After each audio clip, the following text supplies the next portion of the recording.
The boy sat on a weathered bench in the park, absent-mindedly kicking at the gravel beneath his feet.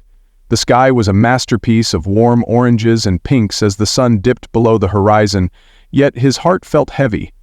No matter how beautiful the world seemed, happiness eluded him. School's relentless pressures, his parents' ceaseless arguments, and the feeling of not fitting in with his friends weighed him down. Lost in his thoughts, he barely noticed an old woman approaching. Her pace was slow but deliberate, a woven basket filled with vibrant flowers resting on her arm. Despite her simple, worn clothes, the blooms she carried were a striking contrast, bright reds, yellows, and purples bursting with life. She stopped when she saw the boy's troubled face. "Well, the long face, young man?" she asked, her voice a soothing melody. Startled, the boy looked up. "I don't know," he muttered. "It just feels like, no matter what, something's always wrong." The woman smiled gently and sat beside him, placing her basket on the bench. "Happiness," she began, "isn't something you find. It's something you create." The boy frowned. "How? Everything in my life is a mess." She reached into her basket and held out a radiant yellow daisy. "What do you see?" "A flower," he replied, indifferent. "Look closer," she encouraged. Reluctantly, he examined the daisy. He noticed the gentle curves of its petals, the way the light seemed to dance across its vibrant yellow, and the intricate patterns in its center. "It's beautiful," he whispered, surprised. The old woman nodded. "Life is much like this flower. At first glance it might seem ordinary, but when you truly look, you'll find beauty in even the simplest things."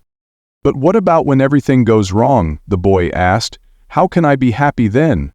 The woman's eyes softened.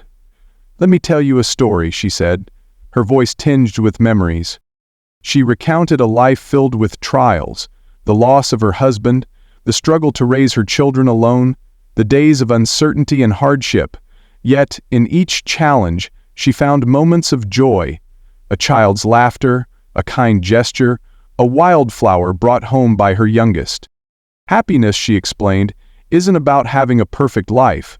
It's about seeing the beauty in imperfections. It's about gratitude and resilience." The boy absorbed her words, his gaze fixed on the daisy in his hand. After a moment he asked, "How do I start?" "With gratitude," she replied. "Every day, find one thing to be thankful for.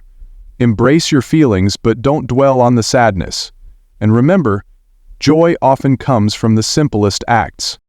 As she rose to leave, she handed him the basket of flowers. "Share these," she said. "Spread a little joy, and you'll find it grows within you." The boy watched her silhouette fade into the evening light. Holding the basket, he resolved to follow her advice. That night, as he gifted flowers to strangers, their smiles illuminated the twilight, and he felt the old woman's words take root in his heart. Happiness, he realized, wasn't something he could chase. It was something he could cultivate, one moment at a time.